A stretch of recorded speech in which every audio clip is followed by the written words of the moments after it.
His Divine Grace A.C. Bhaktivedanta Swami Srila Prabhupada ki. Iskcon founder Acharya Srila Prabhupada ki. Natakoti Vaishnava Vrinda ki. Acharya Srila Haridas Thakur ki. Name Singh Ho Shri Krishna Chaitanya Prabhupada Shri Advaita Gadadhar Srivasadi Gaur Bhaktivinoda ki. Shri Radha Krishna Gaur Govinda Guru Radha Guru Giri Govardhana ki. Shri Gadadhar ki. Shri Mayapur ki. Shri Gunamai ki, Gangamai ki, Tulsi Devi ki, Tulsi Devi ki, Shri Ram Sankirtan ki, Srila Prabhupada ki, Srila Prabhupada ki, Srila Prabhupada ki, all glories to the Son of the Lord, all glories to the Son of the Lord, all glories to the Son of the Lord, all glories to Shri Guru, Shri Gauranga, all glories to Srila Prabhupada.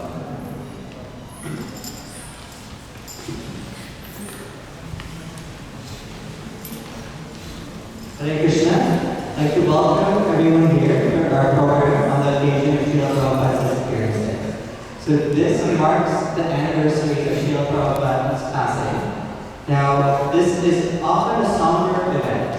However, as per our tradition, the appearance and disappearance days of the great acharyas are non-different.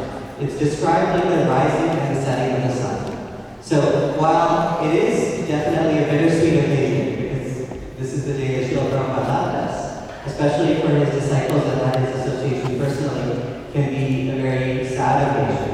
However, we need to remember that today we are honoring the legacy of Srila Prabhupada and everything that he has done for us. So we are very fortunate to have some Srila Prabhupada disciples here with us today. So we are waiting for a few of them to arrive, but we will begin with Mother Taharna and Gaurav, who will start off with some remembrances of Srila Prabhupada. So if we can ask everyone to turn around and face Srila Prabhupada. After the remembrances, we will be having Guru Puja, where everyone will get to offer Pushpanjali to Srila Prabhupada, as well as we will perform Arti or worship of Srila Prabhupada. Following that, we will have Prasada, and we will conclude with 8 p.m. Arti.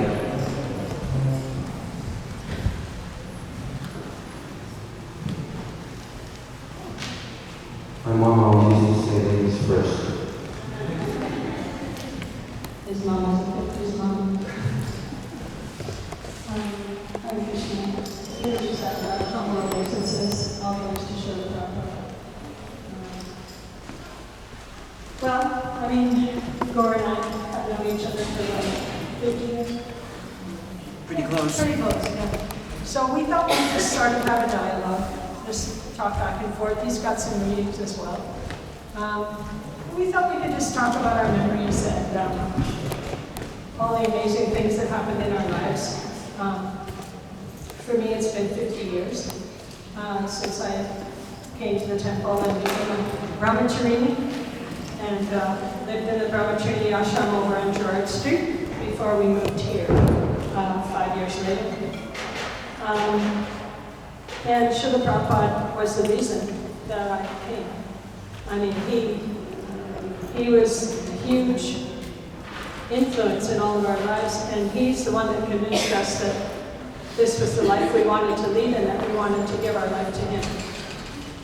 So, in those days, our relationship with Srila Prabhupada was very intense.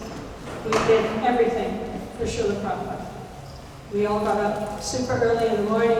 We worked all day in service, really blissfully. We were like a family, right, Gaur? We really were. Very close. Very much like a family. Gaur was a lot in Montreal, and I was in Toronto, but our temples mixed a lot. And then Gaur moved to Toronto later. But our history is much the same. Srila Prabhupada visited Toronto and then Montreal. And did you go to New York in 72 when you first? No, I didn't come until 75. Oh, okay. That's the first time I saw Srila Prabhupada was in 1972. I went to New York City. We all went. We had a van, and we all piled into the back of the van. There was no safety rules. We all just sat in the back of the van. I don't know how they let us over the border. There must have been 15 of us packed back there. Anyway, we went all the way to New York City like that. And we went to what was now, it was a big skyscraper building at that time. I hadn't seen Prabhupada before. So I went there in the morning. I stayed at a friend's house. One of the devotees' mothers lived there, so we stayed with her, and we went in the morning because the place was packed. And we were waiting, and everywhere was packed with devotees. Srila Prabhupada came down the hall, and everyone threw themselves down in obeisances, and I was kind of stunned, and I was too late to do that. There was no space. I couldn't get down. There was no way. So I just stood there, like one of the only ones standing there, and I thought, oh man, this is really bad. But anyway, he went by, and we just smiled, and he went in the temple room and gave class, and I stood in the hall and tried to hear him. And that was the first time I saw Srila Prabhupada in New York City. A lot of people got initiated that day, and there was a lot of activity. Then I saw him several times after that as well when he came here to Toronto. You know, we lived in a tiny house over on Gerrard Street. We're packed in there. We slept on the floor, on our hardwood floor. We just slept in sleeping bags on the floor. We'd roll them up every morning. There was no yoga pad, no nothing. We were just really austere. Every morning we just roll up our sleeping bag, wipe our spot. That was it. And it was, we had orange, because I wasn't married, I had an orange sari, because I was a brahmachari. But it was really orange, not saffron. We bought broadcloth from a shop, big bolt. We just measured off 6 yards, cut it, ripped it, here's your sari. Now I was a Pujari, so I had in magic marker on the corner PD in black, so that no one else would wear mine, so that it was more clean for the altar. Yeah, we all brahmacharis did the same. Oh yeah, but everything else we shared, you know. Yeah, so we were a pretty motley looking crew, I gotta say, in those first years. Different colored socks. Oh, different colored socks, yeah. We all had the same boots and coats because we bought them in bulk. So we went on Harinam, we looked really odd, honestly, and the boots were all men's size, so the women were sloshing along in these giant boots. They were called moon boots. At any rate, Srila Prabhupada came to visit us in Toronto because we were talking about buying a new temple and he wanted to encourage us, so he came. And he came in the temple, and it was a tiny temple, tiny, and he just said, you have to get a new place. And our temple president at the time said, be a lot of anxiety, Srila Prabhupada, we don't have much money, because we really didn't, big book distribution wasn't going on, there wasn't a lot of Lakshmi coming in. Indian immigration hadn't even started. It was just like a bunch of us white kids, under 25 years old, who had no income. Really? And so then he said, he looked at us and he banged his fist down on the table and he said, there must be anxiety. And we just went, okay.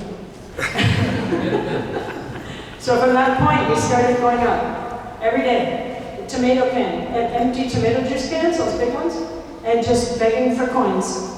And we'd come back at night, and we'd have a big blanket on the floor, and we'd put them all in those wrappers, and we just started to collect money, and we found this place. And you probably all know the story about how difficult it was to buy this place, because the Christians didn't want to sell it to us. But I remember the first time I came here for a tour, I was walking up there, and I was the Pujari, so I was thinking about the altars and all this. There were all these pews in here, it was very crowded. The whole altar was pipes and lectern and choir benches, and it looked like a church. So, and Prabhupada liked the place, so he said, get it. $400,000. Oh my God. Ow. Anyway, we got it. Somehow we got it. And we secured this place for all of you, and the next generation, and the next generation. Just a handful of kids. I was 21. And we just went out there and did it. So anything that you want to do for Srila Prabhupada, he will empower you. He will. So just keep that in mind. Gord, do you want to talk about when you first saw Prabhupada? Yes, thank you very much, Prabhu. You reminded me of a quote from Srila Prabhupada where he said, as long as one is spreading information about the Supreme Personality of Godhead, Lord Krishna, then the Goddess of Fortune, Lakshmi Devi, will always be nearby.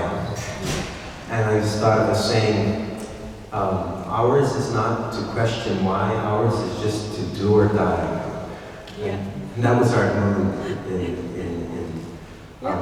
because in those days, every temple had a quota of so many thousands of Bhakti Godhead magazines. Everyone remember that? Yeah. And so we were distributing Bhakti Godhead magazines by the millions. But anyway, the first time I saw Prabhupada, I was in a band, and I asked one of my band members, because he had been a graduate of the Department of Theology at the University of Toronto, but he was this blues piano player, harmonica player. So I had a certain respect for him. He was a little older than me. And I said, I've been reading a little Bhagavad Gita, autobiography of a yogi, and who do you think, that these books say that it's important to find a guru? Who do you think is like the most non-frills, non-commercialized, like genuine, authentic guru, like the real deal? And he had a photo of Prabhupada from the Bhakti Godhead magazine on his wall. And he was probably looking very, very grave. Not, the Anabogi yogi type that's holding a flower and like a, posed and Photoshop or photo op, smile. No, Prabhupada was like very, and gravity, Prabhupada explains, is that you don't really understand somebody's mind. One time someone said to Prabhupada, "Oh, Prabhupada, you look so kind of sad here." Very, Prabhupada said, I was experiencing the topmost ecstasy at that time.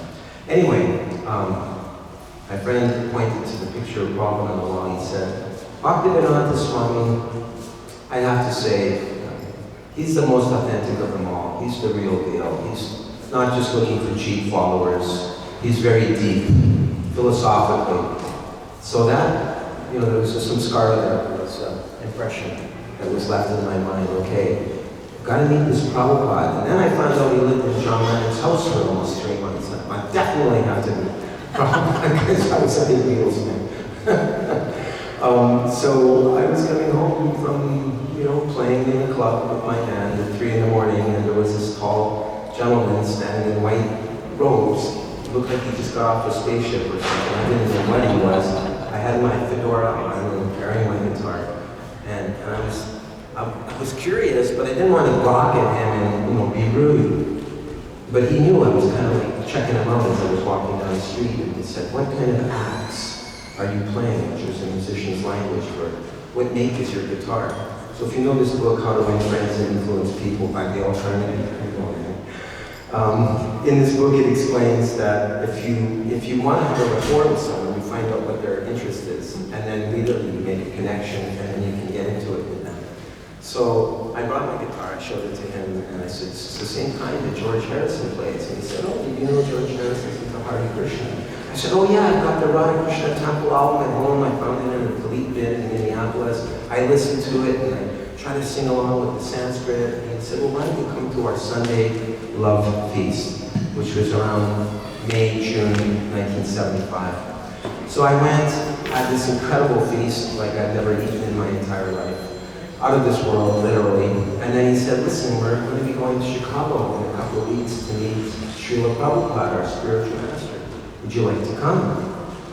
And I was thinking, well, okay, B.E. King, Hound Dog Taylor, and Bhaktivedanta Swami. Okay, I'm in. So I asked the other band members if they minded if I took a little, sabbatical, and they said, okay, we don't have a lot of work.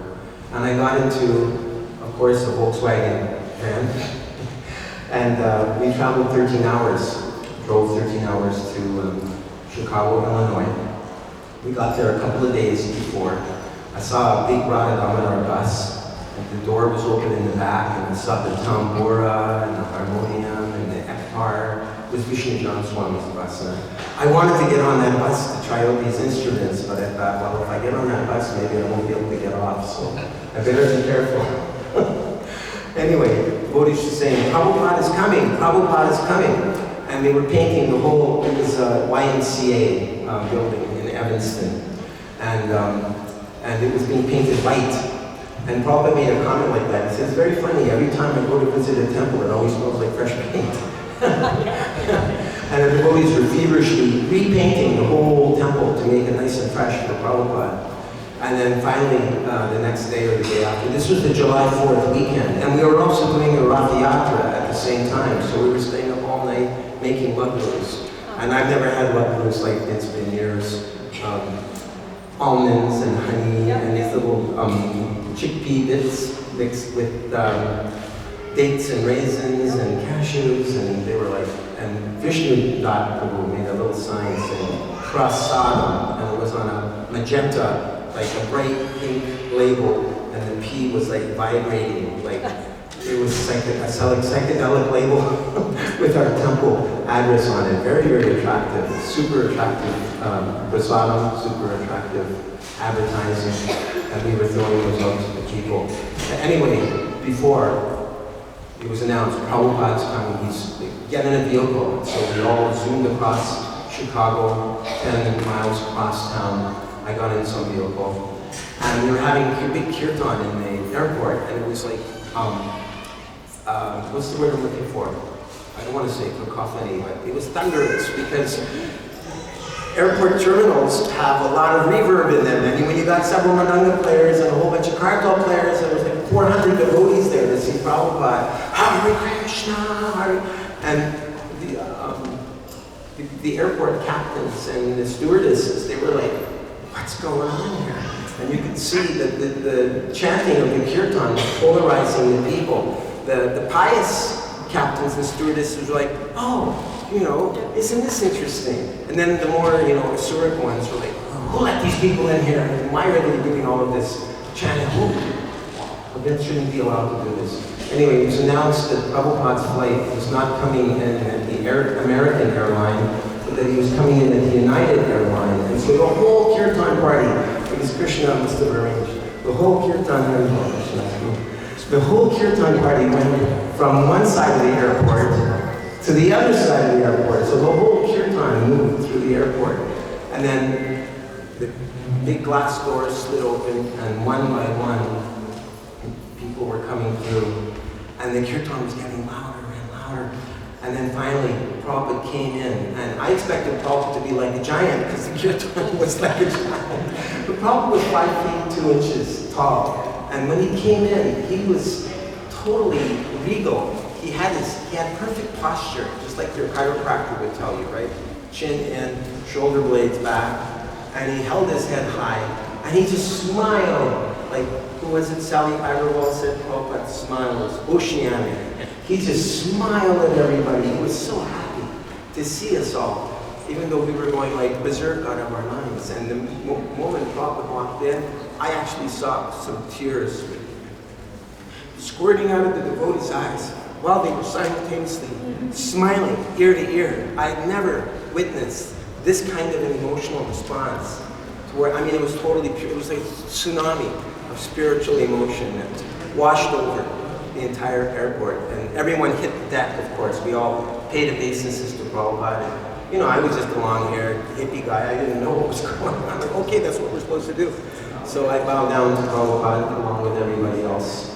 Next time I saw Srila Prabhupada was June 15th, 1976 in Detroit, when I appeared there for my initiation. And the last time I saw Srila Prabhupada, they were carrying him on a palanquin. He was lying down because his body was not very well.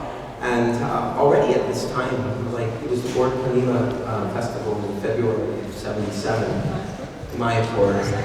We were there. Okay, we were there together. We didn't even know. And the devotees were telling Prabhupada, you know, your body is ill. You shouldn't be coming to Mangalarti. And Prabhupada said, no, if you do not carry me to Mangalarti, then the rascals, they will use me as an excuse also not to come to Mangalarti. So you must, even if you have to drag me to Mangalarti, take me at 4 o'clock. And he Prabhupada, wherever Prabhupada was, I noticed when I saw him in Detroit, the 6th canto had been released, and this Mayapur, the 7th canto had been released. So Prabhupada was speaking from the book that was out at that time. And I think it's time for Krishnadas to speak now. Hare Krishna. Hare Krishna, sorry to cut you off before. It just, Purnamasi will be coming in too, and so she'll need a little time. And apparently, I think the group puja is starting at 5 after 7. Yes. Yeah, 15 minutes. Not a lot of time. 15 minutes, yeah. Hare Krishna, thank you everybody for coming, and I'm sorry I'm late. I was supposed to be the MC, just traffic. Normally it takes, an hour and a half to drive from Lindsay, and it took 2.5 hours. There's a really wonderful book that's been put out called The Bond of Love, and it's Srila Prabhupada and his daughters. And in a lot of temples around Iskcon, they're actually reading daily from this, and it is an amazing testament of the love bond that existed between Srila Prabhupada and his female disciples. And it's a really, really wonderful book, and I just wanted to read one of the entries, and hopefully we can be a little inspired by the emotions that are presented here. This one is Archana City, Devidasi. Archana City always felt cared for and protected under Srila Prabhupada's shelter. Even though she didn't personally meet him, she feels she knows him through service. She moved into the Potomac, Maryland Temple and was initiated in 1976. I had a very deep connection with Srila Prabhupada right from the beginning. I felt he had lifted me out of my material situation and given me shelter in his movement. I really felt this. In September, right after Prabhupada had visited Washington, D.C., I moved into the temple. When the devotees were driving me to the temple, they had a tape of Srila Prabhupada singing, and it was so otherworldly. I'd never heard anything like it. I was transported into a whole other realm of consciousness. I felt, yes, this is what I need to do. I need to be here. Everything at the temple was so foreign, but I had a feeling of connection with Srila Prabhupada. He wasn't foreign. I also felt a connection with him because I distributed his books. It was such a difficult service for me. It was really against my nature to go up to people and ask them for things. I don't even like to go up and ask people what time it is, what to speak of to try to sell somebody a book. I really had to take shelter of Prabhupada to do that service. About 5 times a day, I would be up in the balcony crying and looking at a picture of Srila Prabhupada in the BTG. There would be tears every day. Prabhupada, I can't do this service. You have to help me. Please give me strength. And then suddenly from within, I took care of the new girls. Whenever anyone came to the temple, I would make it a point that they got prasadam and would sit and talk to them. I felt so much mercy from him by offering these services. I don't feel any lack from not seeing him personally because he's so much a part of my life. I never felt like I didn't know him.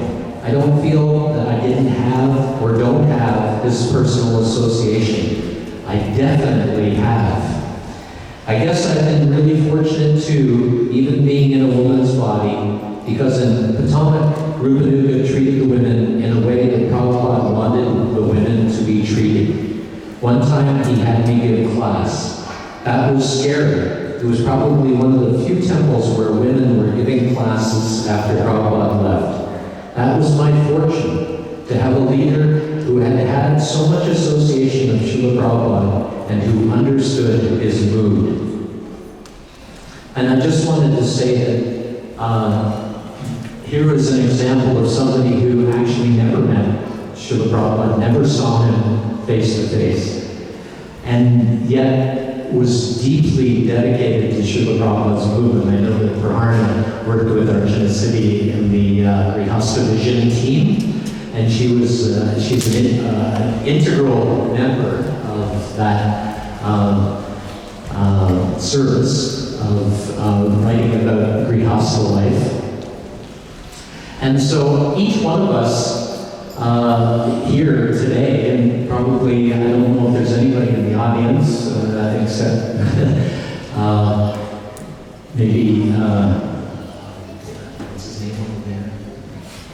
Yeah, it's Sundar Prabhu, who also was there when Prabhupada was there.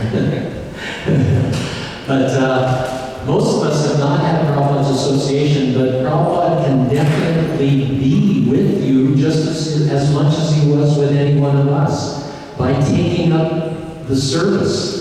And I know that a lot of you who are here tonight are engaged in going out with the Sankirtan party on the weekend, the Maha Sankirtan party. And if you're engaged in distributing Srila Prabhupada's books, then Prabhupada is definitely right with you. And you'll definitely get realization of his books by distributing his books. And that feeling that you have, so you may have, some of you are here, you're initiated by another spiritual master other than Srila Prabhupada. But Srila Prabhupada often said that the grandfather is more kind to the grandchildren than he is to his own children. So Srila Prabhupada is just waiting to give you his mercy. All you have to do is ask. If you just go home tonight and you pray to Srila Prabhupada, dear Srila Prabhupada, please give me your mercy, help me to perform devotional service, help me to become a good devotee of Krishna, then Srila Prabhupada will shower his mercy upon you. So please accept that mood, and you'll be fully successful in your spiritual life. So when Srila Prabhupada was here, I just want you to picture that Vyasa's son was here. yeah, in fact, the outline of it is still on the floor. The outline is here, so Prabhupada was seated around here. So it was a different place. So he was further forward. And when we got this temple and Srila Prabhupada visited, it was the first time that actually it was a real crowd came. It's like you get the temple, Srila Prabhupada comes, and then all the devotees come. It was unbelievable. I was sitting up on the balcony with my mother. I got my mother to come. And I was amazed at all the people who came to see Srila Prabhupada. And that's when Krishna consciousness in Toronto just took off. And it's all Srila Prabhupada's plan, the whole thing. It was unbelievable. Parnamasi has some pastimes. We all have many stories we could tell you about our times with Srila Prabhupada.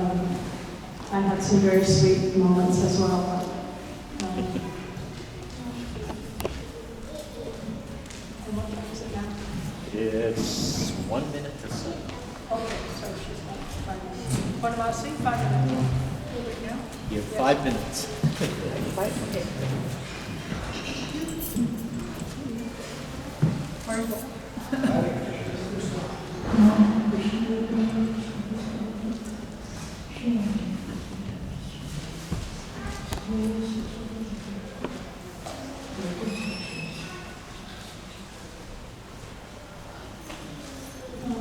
So I didn't know what the program was that we were speaking, so sorry.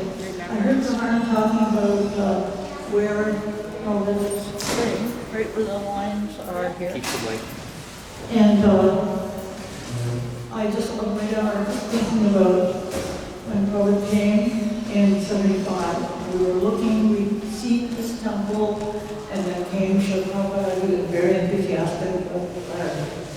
And then he said, because the BBT had a joint purpose, books and also to facilitate buying temples. This was at the time very expensive. It was whatever, 100,000, but that's like millions now. So we had to set up 3 parties, 2 men's parties and 1 women's party. So we were at the party, who's now Prabhupada Govinda Swami, our leader, our stalwart leader.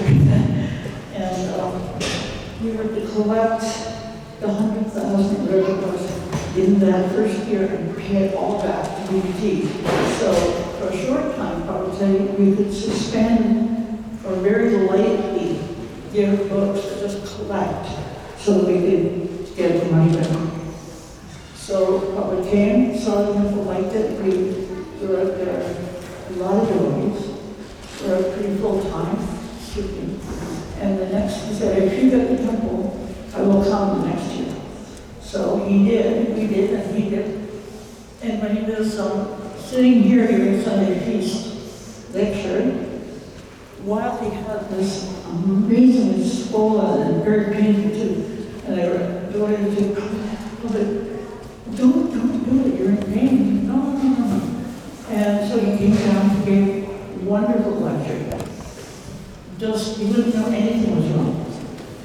But he said, at that time I was sitting up there in the building, he said, there were huge Indian body congregation as we have now.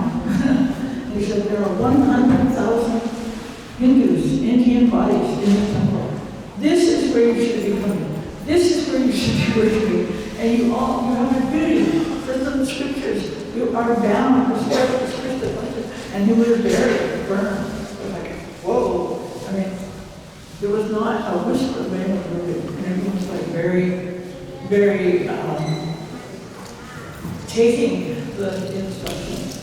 So during that visit, I used to make the garland every day for Prabhupada, and when she Prabhupada, we had a picture, formally now. But there was a lot going on. So at 11 o'clock at night, I was sitting right over there, and I was like, oh wait, I'm going to tell me how long to make the picture, but how long is it? Anyway, so there was really an anxiety, and I was trying to say how much longer it should be. But I was also thinking, Prabhupada, is it right up there? I wonder what he's doing, he's laid asleep, and it was just amazing to be there doing some service for Prabhupada. And the next morning, when I offered the garland after he came in from his walk, he went, oh no, it's a little too short.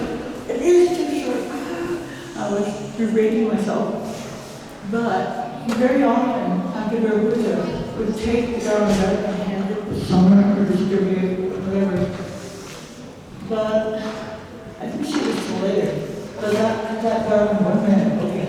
Speeding up, I saw a picture of her wearing that garland. And actually, Jupiter was being with that story. And he put it out on the balcony, and I went up there to see what was going on. I wanted to snap it, but I thought, no, you're not supposed to just take it. Someone's supposed to give it to you. So I left it there and never saw it again. But a year or two later, in the bottom, I saw this picture in black and white, and probably leaning back in the bolster and pulsating with where his head here, up there, where it's so. And he had my garment on. So I said, this was in the window of the little store there. I said, will you sell that? He said, if you've got money, he'll sell anything. So he said, yes, $10 would be good. So ever since I've had that picture on a little altar, and that was one of my Holistic Association goals. Wasn't spoken or anything. And I think my time is up. It is. He's going to have it. Harlow, all the way to Silicon. So now we will be having the Pushpanjali, and then we will be having Guru Puja, and then Prasad, and then 8 o'clock Arati. So the Pushpanjali flower